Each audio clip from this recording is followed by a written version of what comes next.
Alright, so this is my Boros draft deck, and there's a little bit of glare on the screen. I'll have to see if I can fix that. But the way that I set my cards up when I draft is I go from left to right and I put them in for their converted mana cost. So these are my ones, and then I have my twos, and then threes, fours, fives, and sixes or higher. Like most of these are sixes, but this one isn't. But it has Convoke, so sometimes you can actually cast this with only 5 mana. So that's why I put it with the 6 drops. Because most of the time it's going to cost you 6. Now, in a Boros deck, it has to be pretty quick. So I kind of prioritize some of the 2s. I ended up with some pretty good cards. Just the first pick, I ended up with this enchantment, which was pretty powerful, kind of threw me right in red. And then I ended up getting past the 3/3 Hellkite on the second pick, so that solidified me in red.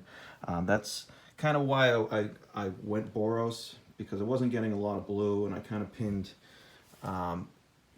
you on blue passing to me, and you don't want people passing to you that are in color that you're going for. So I didn't get too much removal in this deck. I ended up with just 2 cards that can really kill creatures with 1 power up. That's instant speed that can kind of be used as a combat trick. Instead, I decided to just go straight power, So I get, try to hit them early. I ended up with only 1 of these guys. I wish I had 2, but it was kind of this or another good card. And so I didn't really get the chance for the second. But I did end up with one of the Stalwarts, who's pretty powerful. This guy's just a 2/2 Vigilance, but I wanted cheap creatures that were good. And this guy's pretty solid. He's a 2/1 first strike on your turn. So this lets you put a lot of pressure on your opponent early. Some of the enchantments that I got, like this one that was passed to me, this put me in white. They're pretty good for late game, and I do have some late game bombs going here. Like this with all your creatures will just straight kill them, and some pretty powerful 6 drops, as well as some good 5 drops, especially this guy, because he taps your opponent's guys down. So when you have the early curve and you're throwing a bunch of dudes down, being able to tap them down, it usually puts the final pressure on them so that they die. That's also kind of why I went with this card. This was passed to me, and this is a solid card in this style deck. It lets you take an extra turn. Yeah, you lose at the end of that turn, but if you can like tap down their guys, or they attacked you, and then you put this, you attack them for a ton with your army, and then you come back and take an extra turn and finish them off. It's usually enough to kill them. My 3 drops were fantastic for this style deck. The mentor ability is really good with all the 1/1s, and just being able to make more 1/1s on turn 3 is it clouds the board and makes it really hard for your opponent to do anything against you, and you're just hitting them for a ton. Another mentor guy, he is Flying Vigilance, he's solid. And these guys work really well with any of the mentor guys.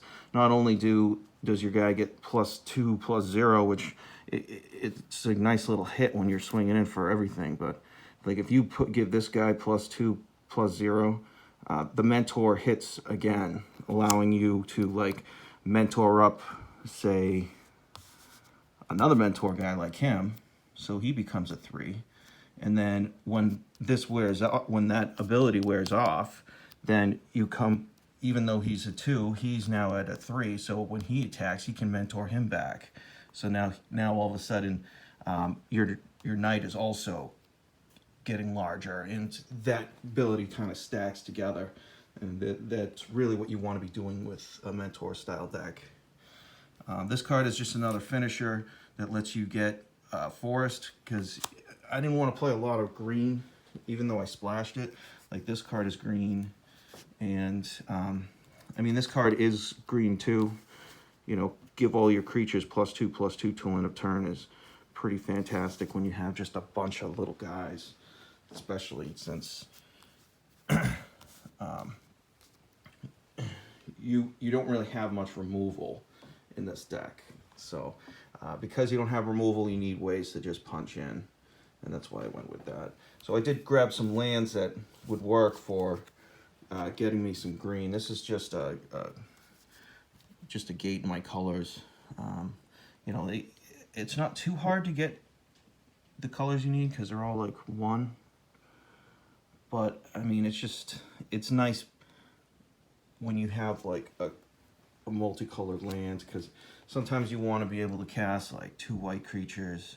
Sometimes you want to be able to cast, you know, 2 red creatures, and having that is really helpful. This is just an off-color gate. This has the white that I need, but it also has the green if I needed the forest for my green cards. This is very similar. It asks for colorless, but you can pay 1 and add a mod of any color, which is, you know, that's going to help you be able to cast your green stuff. And it also has the added benefit when you cast a multicolored card, you can pay the extra 1 and it comes in with a +1/+1 counter.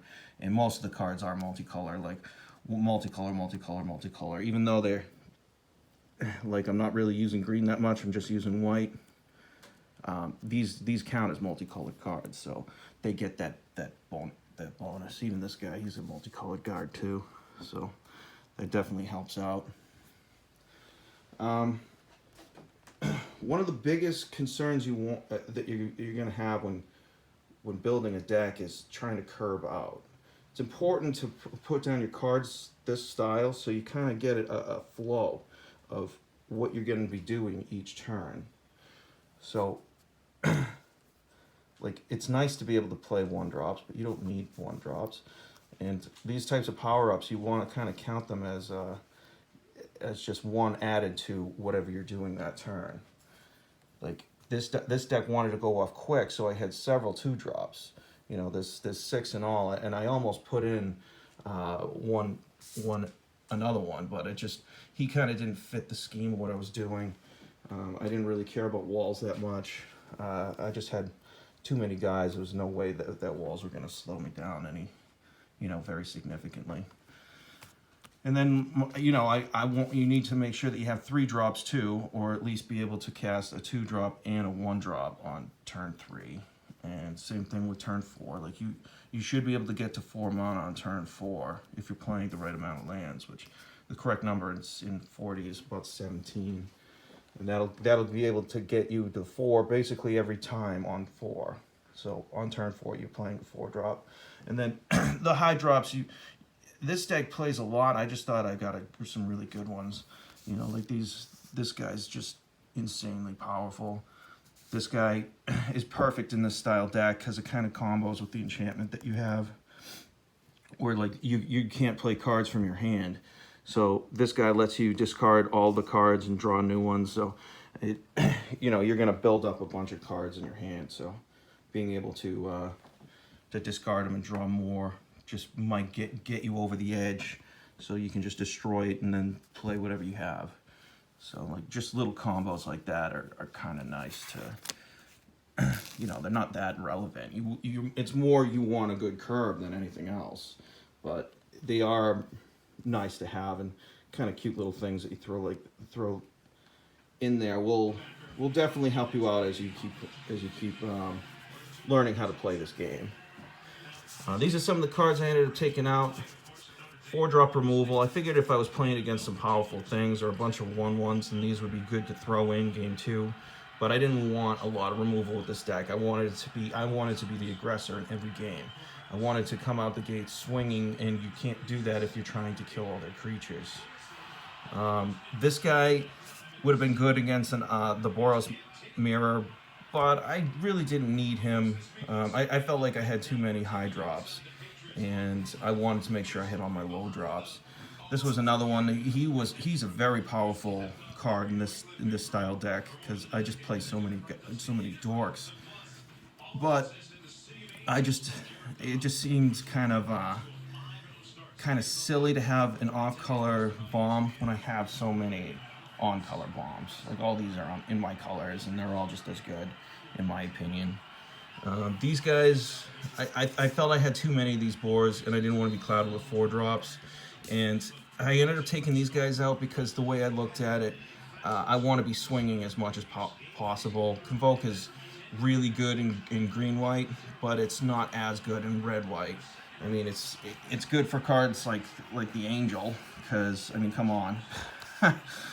It's a 4/5 flyer. Like, this thing's going to just end games for you.